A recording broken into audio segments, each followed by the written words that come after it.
Everyone, আমি ঋতু। আমার নতুন একটা ভিডিওতে তোমাদের সবাইকে ওয়েলকাম। তো আজকে আমি বানাবো পালং পনির। তো দেখো, প্রথমেই আমি এখানে দিয়ে দিয়েছিলাম সর্ষের তেল। তো তার মধ্যে দিয়ে দিয়েছিলাম কিছু গোটা গরম মশলা। এরপরে এখানে দিয়ে দিয়েছিলাম পেঁয়াজ কুচি, রসুন কুচি, লঙ্কা আর আদা কুচি। আর সবগুলোকেই না একদম বড় বড় করে কেটে নিয়েছি, এটাকে পরে যেহেতু পেস্ট করব তার জন্য।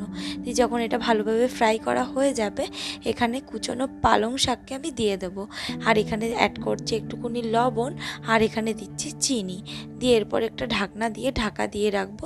এখানেই আপনি না ওই যে পালং শাক থেকে জলটা বেরোবে, দিয়ে জলটা যখন একদম টেনে নেবে, দিয়ে এটা যখন একদম ভাজা ভাজা হয়ে আসবে, তখন এটাকে নামিয়ে নেব। দিয়ে এটাকে নামিয়ে নেওয়ার পর সঙ্গে সঙ্গেই মিক্সিং জারে দেবো না, এটাকে ঠান্ডা করে নিয়ে একটা মিক্সিং জারে দিয়ে এটাকে ভালোভাবে ফাইন করে পেস্ট করে নেব। এই দেখো, এইরকমভাবে পেস্ট করে নিতে হবে। আর এদিকে দেখো, আমি পনিরগুলোকে একদম কেটে নিয়েছি। দিয়ে এখানে পনিরগুলোর উপরে সামান্য একটুকুনি লবণ দিয়েছি। দিয়ে এটাকে না একদমই ফ্রাই করিনি আমি, তোমরা চাইলে এটাকে ফ্রাই করতেই পারো। দিয়ে এখানে অ্যাড করছি ফ্রাইং প্যানে রিফাইন অয়েল।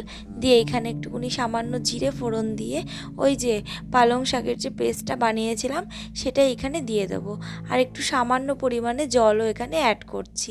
দিয়ে জলটা দেওয়ার পর এখানে কিছু গুঁড়ো মশলা দিয়ে দেবো, হলুদ গুঁড়ো, জিরে গুঁড়ো, ধনে গুঁড়ো আর কাশ্মীরি লঙ্কার গুঁড়ো।